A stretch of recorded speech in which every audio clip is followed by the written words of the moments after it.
Hi everyone, this is the tutorial for Wildflower. My name's Billy from Piano and Pies. Let's get stuck straight in. So to play this song the easiest, we're going to have a capo on fret 2. And if you're in need of a capo, there is a link to one in the description below. However, let's jump in with those chords. The first chord we need is called C major 7, which is 3 on the A string. This is in reference to the capo. 2 on the D, and then open strings at the bottom. The second chord that we need, probably the hardest one, B minor 7, which is 2, well basically barring the bottom 5 strings, starting on the A string.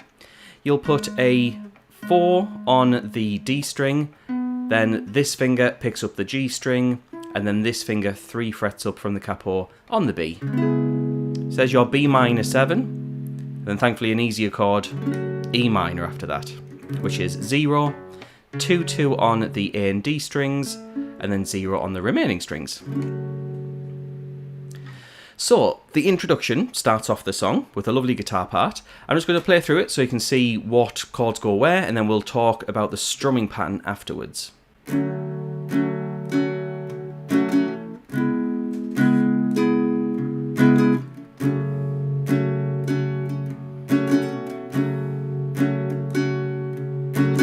Hopefully you noticed that the E minor chord at the end, I played through that twice. So you'll play the C major 7 once, the B minor once, and then the E minor 2 times round.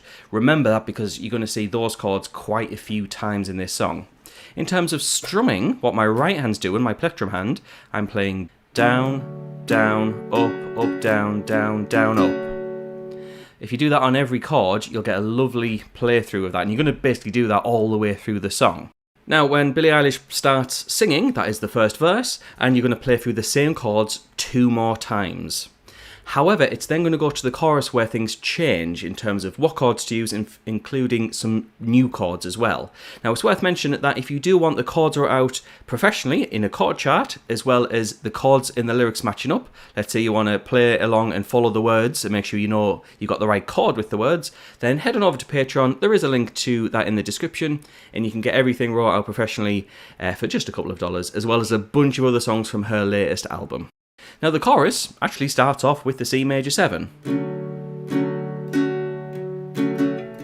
before going to a D major chord, which is an open D string, 2, 3, 2, and that is the G, B and E strings.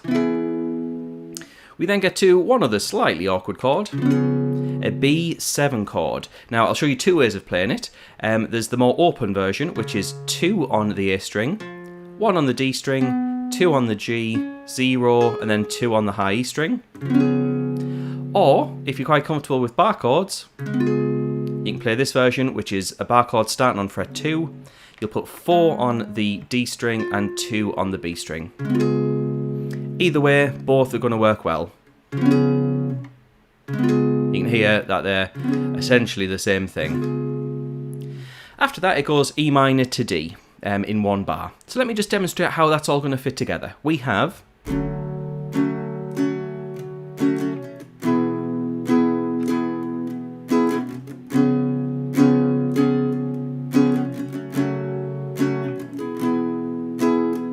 so hopefully you could hear at the end E minor for 2 beats and then D for 2 beats. Now the chorus is almost then repeated with this minor difference at the end. So it might be worth getting the chord charts as well as the other stuff over on Patreon so you have it all wrote out and it saves you from trying to memorise everything. The second half, however, is almost the same.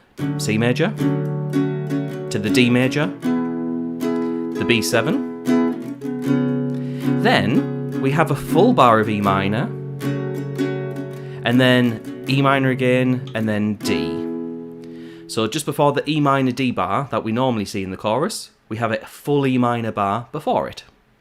Now basically at that point things start to repeat. There is a post-chorus, which is the original set of chords that you play in the verse. Now just looking over to my notes, we then have a kind of another verse pre-chorusy part, which is just the same verse chord yet again.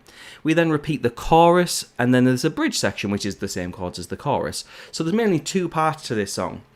However, that is basically going to be everything you need for the song, except when you get to the last part of the song, you're going to play the chorus chords 4 times round, a bit like this.